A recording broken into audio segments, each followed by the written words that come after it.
The colony burned under a red sky, ash drifted like snow, falling on broken homes and shattered towers.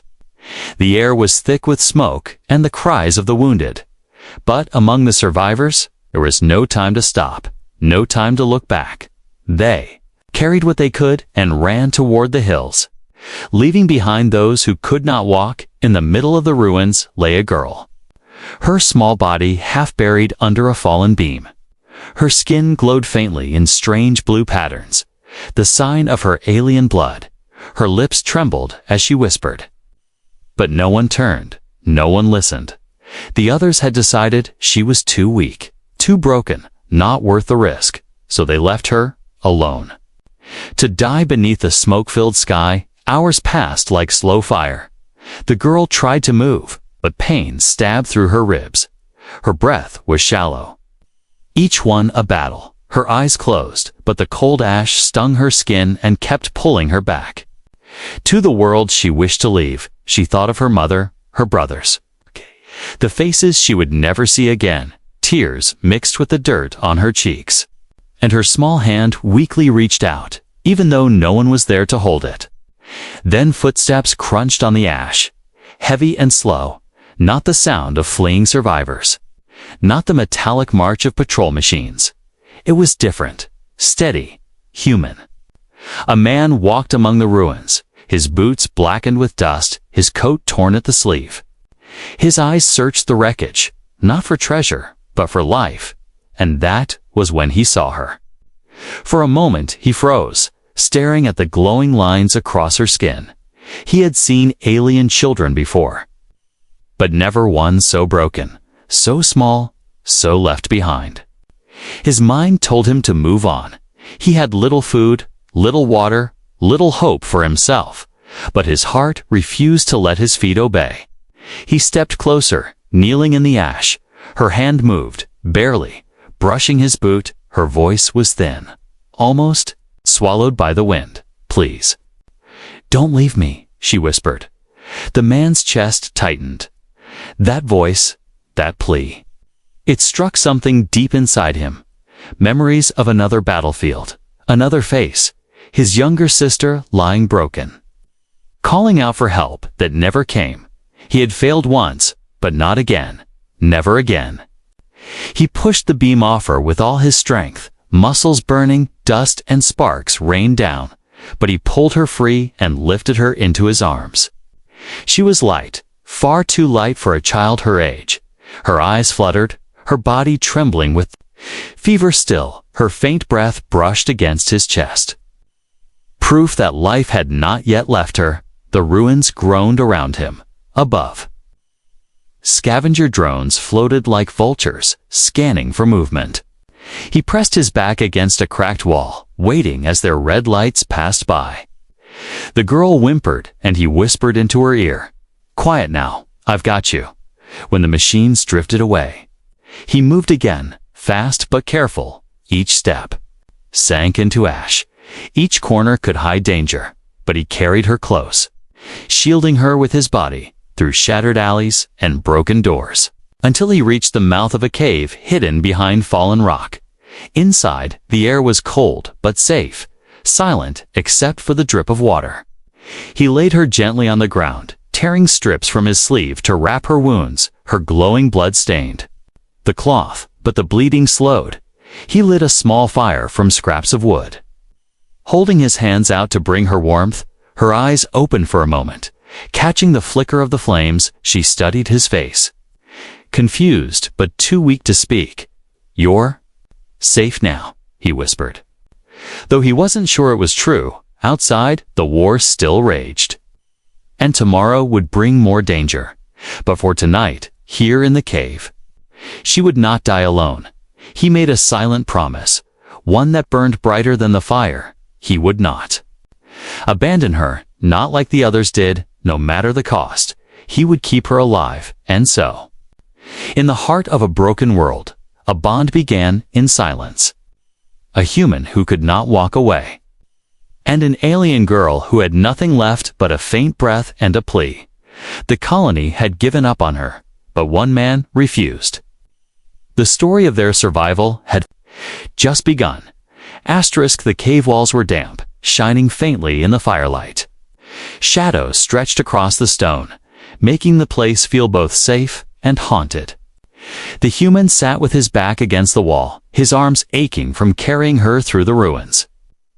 The girl lay on the ground, wrapped in a piece of his torn coat, her breathing uneven but steady for a long while. The only sound was the crackling of the small fire and the distant roar of thunder outside. He studied her face, pale under the glowing blue lines that pulsed faintly across her skin. Every rise and fall of her chest made him wonder if she would stop in the next moment. He was not a doctor, not a soldier, not even a hero. He was just a traveler. A man trying to stay alive in a galaxy that had long since stopped caring for people like him. And yet, here he was, fighting for a stranger's life. The girl stirred, her lips parting. Her voice came out weak, almost like a sigh. "You should not waste your time," she whispered. Her words cut into him like a blade. But he leaned closer, his voice low. "I don't leave people behind," he said, his tone rough but certain. She turned her face away, eyes heavy with shame. "They all left me. They knew I would not survive." "You should too." He looked at her for a long moment, then reached into his pack. Inside, there was almost nothing. A cracked water flask, a strip of dried meat, and one small piece of stale bread. He broke the bread in half and placed the larger piece beside her. Her eyes widened faintly. "Confused, you need it," she said, her weak hand trying to push it back, but he shook his head. "Eat. You need strength more than I do." Slowly, with trembling fingers, she lifted the bread too. Her lips, each bite was small, careful, like she feared it might vanish if she ate too quickly. Tears welled in her eyes as she swallowed. No one had shared food with her since her mother. Long before the attack, she looked at the man again, her gaze softer now, unsure but filled with a small spark of trust. The storm outside grew worse. Wind howling through cracks in the rock. Water dripped steadily from the ceiling, and the fire flickered low. The man fed more scraps of wood into the flames, keeping them alive. The girl shivered, her body shaking with fever. He placed his coat tighter around her shoulders, his own arms bare to the cold. When she noticed, her lips trembled. "Why? Why are you doing this for me?" He paused, staring into the fire. "I had a sister once," he said slowly, voice heavy. "She was small, like you, always sick, always weak. But I swore I'd protect her." His jaw tightened, his eyes glistening. "I failed her. But I will not fail again." Silence filled the cave, broken only by the storm. The girl closed her eyes, whispering so softly he almost didn't hear. "Then, maybe I will try to live." Her words were fragile, but they lit a spark in his chest. He leaned back against the wall, watching her as her breathing grew steady. He stayed awake, guarding her through the night, his mind never resting. Each sound outside the cave made him grip the small knife at his side. Scavenger drones passed by more than once, their red beams glowing at the cave entrance, but he kept her hidden, his body always between her and danger. At dawn, light crept into the cave, pale and cold. The storm had passed. Leaving silence over the ruins outside, the girl opened her eyes, still weak but alive. She turned to him, studying his face. "Do you have a name?" she asked, her voice raw. The question surprised him, and for a moment he almost did not answer. Finally, he nodded. "Daniel," he said, her lips curved faintly. The closest thing to a smile she had given. "Thank you." Daniel. He nodded once, hiding the weight in his chest. Names mattered. They made things real. He had not spoken his name to anyone in months. Maybe longer. Now he had given it to her, and with it, a promise he would not break. The girl drifted back to sleep, the faint glow on her skin softer now. Daniel sat in silence, listening to her breathing. The galaxy outside was cruel, broken, and merciless. But inside this cave, for the first time in years, he felt the smallest flicker of hope, and so the silent shelter became more than stone walls. It became the place where two lost souls began to trust, where an abandoned child and a weary human found something worth holding on to. It was fragile, uncertain, but it was enough to carry them into the next day. The fight for survival was only beginning, but neither of them would face it alone. The night fell heavy across the ruins. Dark clouds covered the moon, and the world outside the cave seemed swallowed by shadow. Inside, the fire burned low, sending faint light across the damp stone. Daniel sat near the flames, his knife at his side, his eyes fixed on the girl. Her body shook with fever, her glowing skin burning brighter with every shallow breath. Her soft whimpers cut through the silence, each one twisting at Daniel's chest. He pressed a wet cloth against her forehead, though the cloth was little more than torn fabric. Her skin was hot, too hot, and beads of sweat ran down her cheeks.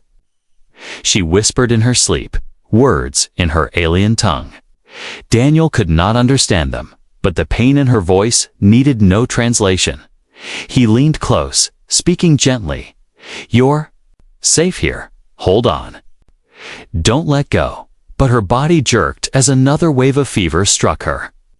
Her hands clawed weakly at the air, as if reaching for someone who was not there. Daniel held them still, whispering, "I've got you.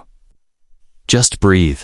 Outside, thunder rolled again, shaking the stones of the cave. Rain poured down in sheets, dripping through cracks and turning the ground damp.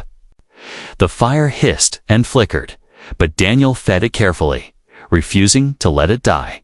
He could not sleep.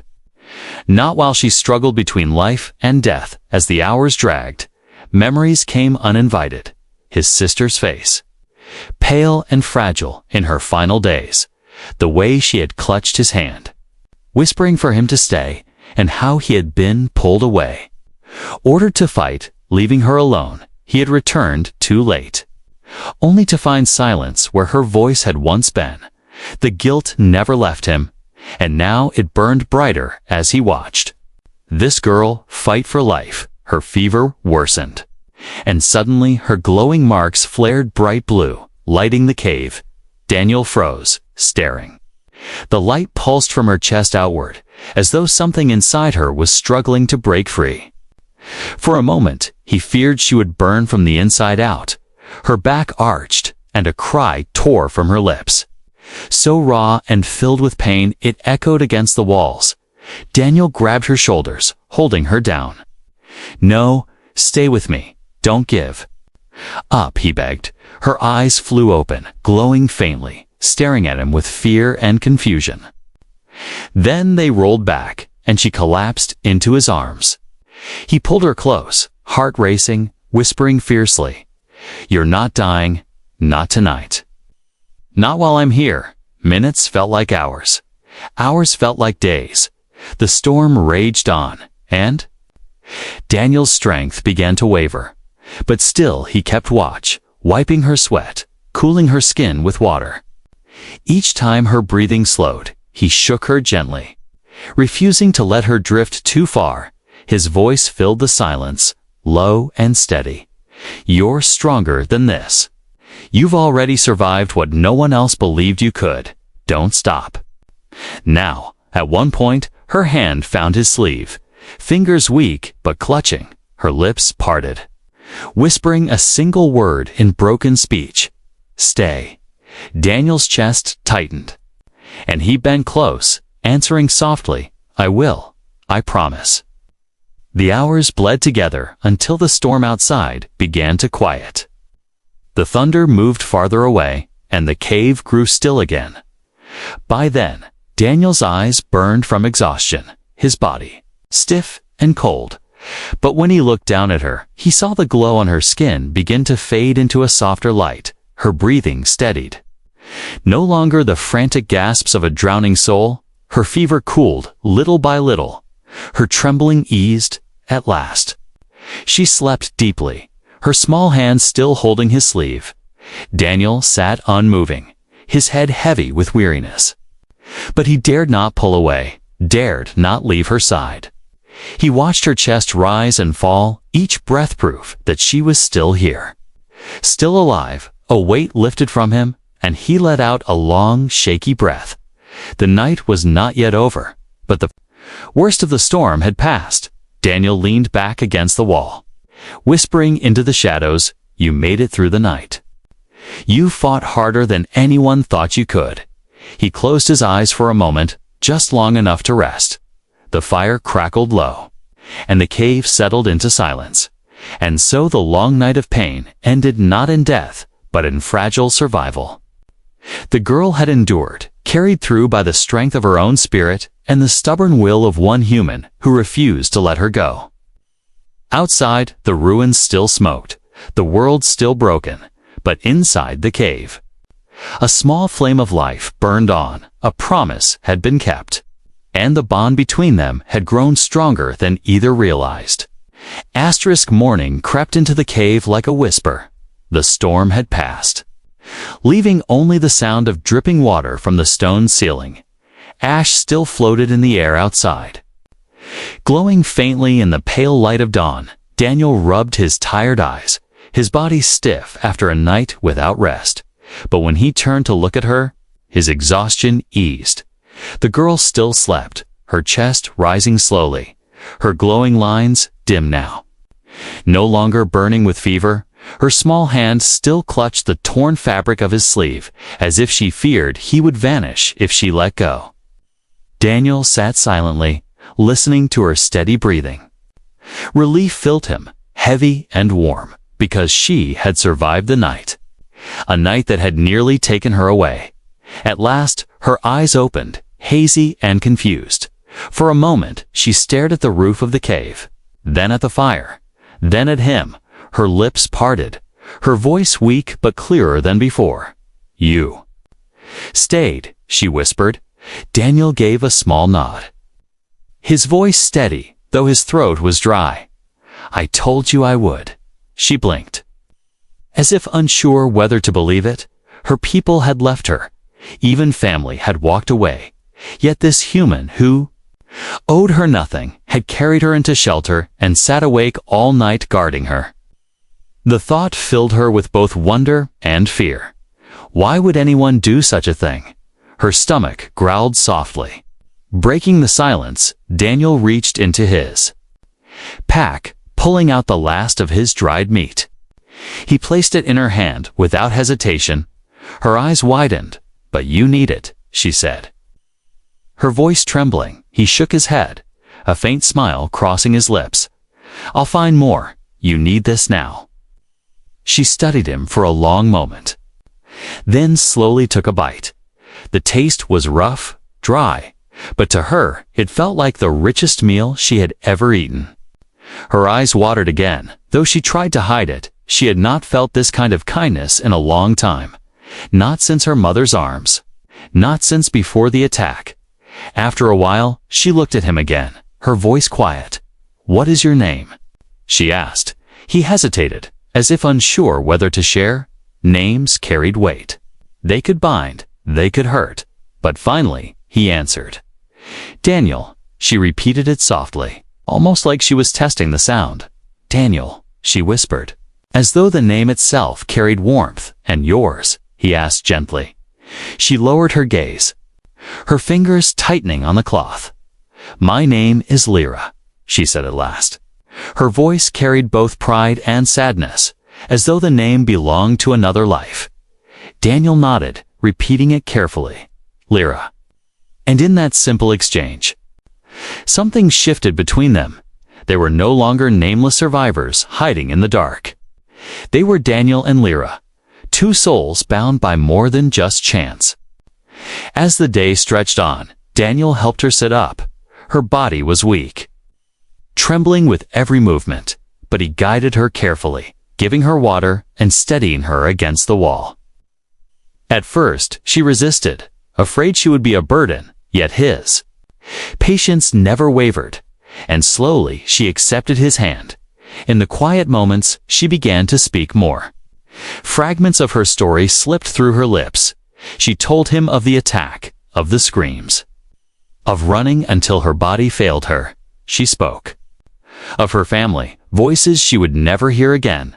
Her words cracked with grief, but Daniel listened in silence, never turning away, and when her voice broke, he placed a hand gently on her shoulder. "You're not alone anymore," he said firmly. The words struck her deeper than she expected. No one had told her that since the night her world fell apart. That evening, Daniel broke apart another piece of wood, keeping the fire alive.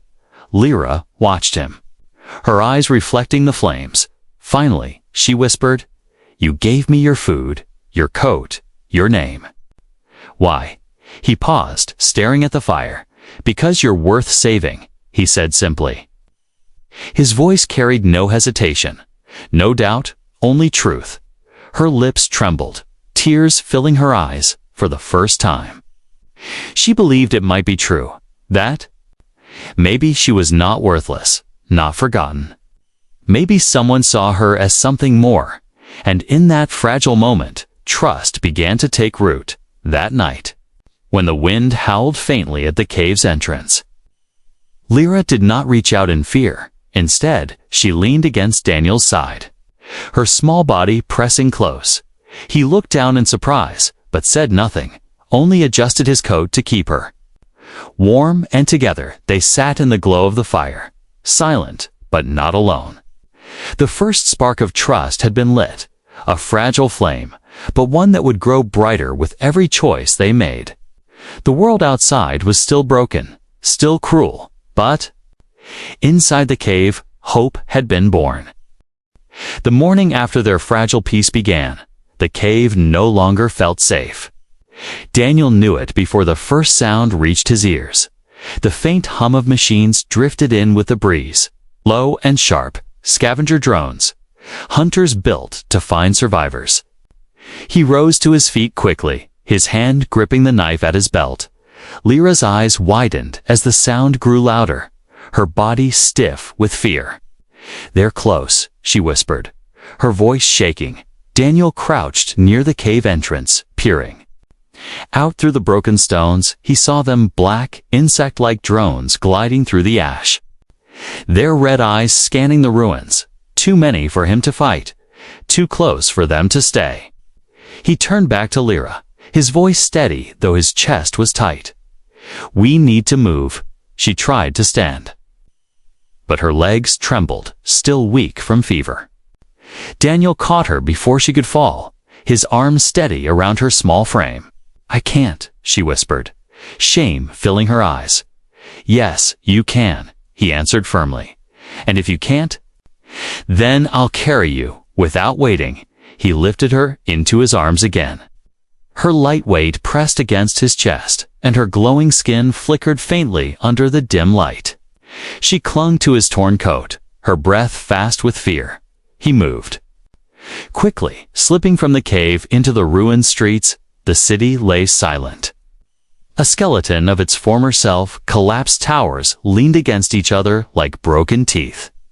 Every step Daniel took stirred dust, every sound threatened to give them away.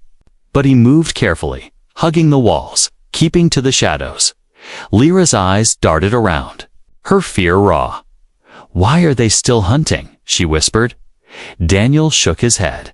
"Because they don't want anyone left alive." The hum grew, louder, closer. One drone swept across the street ahead, its red eye cutting through the dust. Daniel pressed his back against a cracked wall. Holding Lyra tight, the machine paused, scanning, then drifted past. He waited, his heart pounding, then slipped forward again. But luck never lasts. As they reached the remains of a marketplace, rubble crunching underfoot, another drone rose suddenly from behind a broken stall. Its alarm shrieked, red light locking on them. Daniel cursed under his breath and ran. Lyra clung to him, her weak voice trembling. "They see us. Hold on," Daniel growled. Pushing his legs harder, the ruins became a blur. Stone and Ash rushing past, more drones stirred, their cries filling the air like angry insects. Bolts of red energy blasted the ground near Daniel's feet, exploding into sparks and dust. He ducked behind a wall, panting, then bolted again. As the stones shattered behind him, each step burned his muscles, but he didn't stop. Not while she was in his arms. Lyra looked over his shoulder, her eyes wide with terror. "They're everywhere," she gasped. Daniel's jaw clenched, his voice harsh. "Then we keep moving." They reached a broken archway leading into another part of the ruins. But as Daniel dashed through, a bolt struck the wall above, sending rubble crashing down. He stumbled, nearly falling, but kept Lyra safe against his chest. Dust filled the air, choking his lungs through the haze. 3 drones closed in, their red eyes glowing brighter. For a moment, Daniel thought it was over. He raised his knife, though he knew it was useless against machines. But before the drones fired, a sudden pulse of blue light burst from behind him. It swept across the air, crackling with strange energy. The drones faltered, their sensors sparking. Before crashing into the ground one by one, Daniel turned in shock. The light had come from Lyra, her body glowing bright as if a hidden flame had been lit. Her eyes shone faintly, her hands trembling. As sparks of energy danced across her skin, she gasped, frightened by her own power. I didn't mean to," she whispered, her voice breaking. Daniel stared at her. Breathing hard. "You saved us," he said quietly. Her glowing faded, leaving her weak and pale. She buried her face against his chest, tears spilling down. "I don't want this power. It hurts." Daniel tightened his hold on her, his voice firm.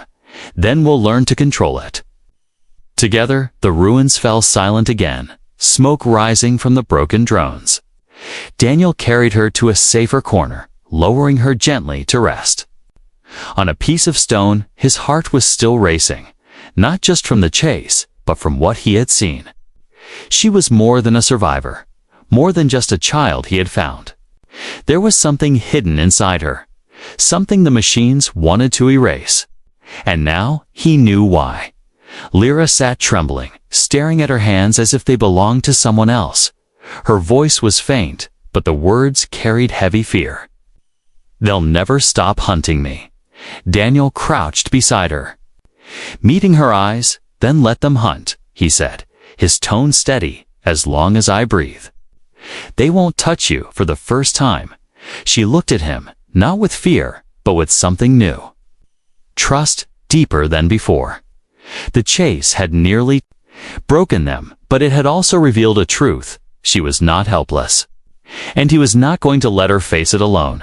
The ruins were quiet again. But Daniel knew silence could be worse than noise. It meant the machines were regrouping, waiting, watching. He crouched beside Lyra, her small frame trembling as the glow faded from her skin. Her eyes were wide, frightened not of the drones, but of herself. Her hands shook as she whispered, "What did I do?" Daniel looked at her carefully, his voice calm, though his chest still pounded. "You saved us," he said. But she shook her head, tears running down her cheeks. "I felt it burning inside me, like fire and lightning. I thought it would tear me apart." She pressed her hands to her chest, her voice breaking. "I didn't want this. I never asked for it." Daniel placed a steady hand on her shoulder. "You're alive because of it, and so am I. Don't fear what kept you breathing." But Lyra turned her face away, shame heavy in her eyes. "You don't understand. It's not just power," she whispered. Her voice dropped lower, trembling with a secret that had waited too long. "It's who I am." Daniel frowned, watching her closely. "What do you mean?" he asked. Lyra took a shaky breath, her words spilling slowly. "My people called me the marked child, the last of my line. The ones who left me behind knew the truth." She pulled the fabric aside from her collarbone, revealing a glowing mark etched into her skin like a living symbol. The lines pulsed faintly, shaped like a crest. "This is the seal of the high blood," she said. "My mother was no ordinary woman. She was the voice of our people, the one who led them, and I." Her words trailed off, as though too heavy to finish. Daniel's eyes widened slightly, realizing what she was saying. "You're royalty," he said slowly. Lyra flinched at the word, her voice sharp and broken. "No, not royalty. Just a burden. That's what they called me. A danger they couldn't protect, so they left me to die." Her shoulders shook as she buried her face in her hands. "They thought the enemy would find me too easily. They thought I wasn't strong enough. So they walked away, even my own kin." Her voice cracked, heavy with pain. "They gave up on me because I was too much to carry, too much to risk." Daniel listened in silence, the weight of her confession sinking deep. He saw not a symbol of power, but a child scarred by abandonment. He crouched lower, his voice steady and fierce. "They were wrong." Lyra lifted her head, her eyes red with tears. "What if they weren't?" she whispered. "What if I really am too much to protect? What if I destroy everything near me?" Daniel shook his head, his gaze firm. "No. You didn't destroy me. You saved me. You saved us both. That doesn't make you a burden. It makes you worth everything I've risked." His words struck her harder than the storm, and she stared at him, speechless. No one had ever spoken to her like that. Not even her mother in her final days. The silence stretched between them, filled only by the faint drip of water and the distant hum of machines. Lyra finally whispered, "You don't know what protecting me means?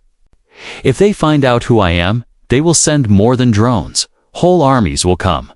They want me erased because I carry the blood of the voice." Daniel leaned closer, his expression hard. "Then let them come," he said, his tone like stone. "I've already chosen. I don't care if you're a queen or a child. I don't care if armies hunt us. I will not leave you. Not ever." Her breath caught, her eyes glistening again. But this time with something other than fear. It was the fragile shine of hope. She whispered his name softly, "Daniel," as though it was the only anchor she had left. He nodded once. Placing his hand over hers, "You carry a secret, yes. But you don't carry it alone anymore," for the first time since she had been abandoned. She felt lighter. The mark on her skin still glowed, but now it felt less like a curse and more like a promise. A reminder that she was still alive, still worth saving. She leaned into him, her small frame pressing against his side, and he wrapped an arm around her, steady and sure. Outside, the world was still broken. Enemies still hunted, but inside the ruins, a human and a child bound by trust and truth sat together. Her secret was no longer hers alone, and though the danger had grown, so had the bond between them. The night crept closer, and the silence grew heavy. But for the first time, Lyra's eyes closed without fear, because she knew when she woke, he would still be there, and Daniel, weary but unbroken, kept watch. Whispering a vow into the shadows, "They may have given up on you, but I never will." The ruins were never silent for long. By the second night after Lyra's secret had been revealed, Daniel already felt the change in the air. The wind carried the distant roar of engines. The ground trembled with the weight of marching machines. They were no longer searching with scattered drones. They were coming in force. An army had been sent to erase what should never have survived. Lyra sat close to the fire, her small hands curled around her knees. Her eyes were wide, glowing faintly in the dark. She heard the same sound Daniel did, and her lips trembled. "They're here for me," she whispered. Daniel crouched near the cave's edge, watching the distant horizon light up with moving red eyes. He did not answer at first. His jaw clenched. Finally, he turned back, his voice steady. "Then we fight to live." Lyra shook her head, tears running down her cheeks. "No, if you stay with me, you'll die too," she cried. Her words came fast, desperate. "You should leave me. You should run. That's why they left me behind, because keeping me means death." Daniel stepped forward, kneeling in front of her. His hand rested on her shoulder, his eyes fierce. "I told you before. I don't leave people behind. I won't start now." Her chest heaved. Torn between fear and something deeper, for so long she had believed her life was worthless, that no one would ever choose her. Yet here was a human, battered and tired, refusing to abandon her even against an army. Her voice broke. "Why me?" Daniel's answer was quiet but unshakable. "Because you deserve to live." The ground shook harder, rubble falling from the cave ceiling. The machines were closing in, their red lights glowing like hungry stars. Daniel pulled Lyra to her feet, though she stumbled. "We can't hide anymore," he said. "We make our stand." She stared at him, her heart racing. "I don't know if I can," she whispered. "You can," he replied, gripping her hand. "Because I'll be right here." The first wave of machines came, crawling through the ruins like metal beasts, their weapons charged, red beams cutting through the dust. Daniel dragged Lyra into the open, weaving through broken walls. He fought with everything he had, throwing rocks, striking with his knife, dodging blasts. But it was Lyra who drew the machine's focus, her glowing mark burning brighter with every step. She stumbled as a blast struck near her, the ground shaking beneath her feet. Daniel shielded her with his body, his back seared by heat. But he did not fall. He pulled her up, his voice raw. "Say it, Lyra. Say you want to live." Her eyes widened, filled with tears and fire. I want to," she whispered, louder. Daniel demanded, holding her steady as the machines closed in. "I want to live," she cried, her voice breaking the night. Her mark flared brighter than ever before, glowing lines racing across her skin. The power she feared burst free. Sweeping through the ruins in a wave of blue light, the machines staggered, their red eyes flickering. Their weapons failing, one by one they collapsed, sparks spilling from their bodies. The silence that followed was deafening, broken only by Lyra's ragged breathing. Daniel held her as she collapsed into his arms, her face pressed against his chest, her tears hot against his skin. "They're gone," she whispered, shaking. "I stopped them." Daniel's arms tightened around her, his voice softer now. "No, you chose to live. That's what stopped them." For a long moment they stayed there, two survivors in the ashes of a dead city. The night air was cold, but Lyra's glow warmed the space between them. She looked up at him, her voice small. "They all gave up on me, even my own people. But you didn't?" Daniel brushed a strand of hair from her face, its expression calm but heavy with meaning. "That's what humans do," he said quietly. "We hold on when no one else will." Lyra leaned against him, her body trembling less. Now, for the first time since the day she was left behind, she felt safe. Not because the danger was gone, but because she was no longer alone. Her secret was no longer her curse. Her life was no longer just survival. It was a choice, her choice, and she had chosen to keep going. The ruins stretched endlessly around them, still broken, still dangerous. But Daniel lifted her in his arms once more, carrying her away from the battlefield. Every step forward was uncertain, yet filled with something new. Hope. The war had taken her family, her people, her home, but it had not taken her life, because one human refused to let her die. As dawn broke over the horizon, Lyra closed her eyes, her voice faint but steady as she whispered against his chest, "Thank you, Daniel." And Daniel, weary but unbroken, whispered back, "You're welcome, Lyra. Now let's find it tomorrow." And so, among the ashes of a world that had given up, a child and a human walked into the rising sun, not as burden and savior, but as two souls bound by survival, trust, and the choice to live.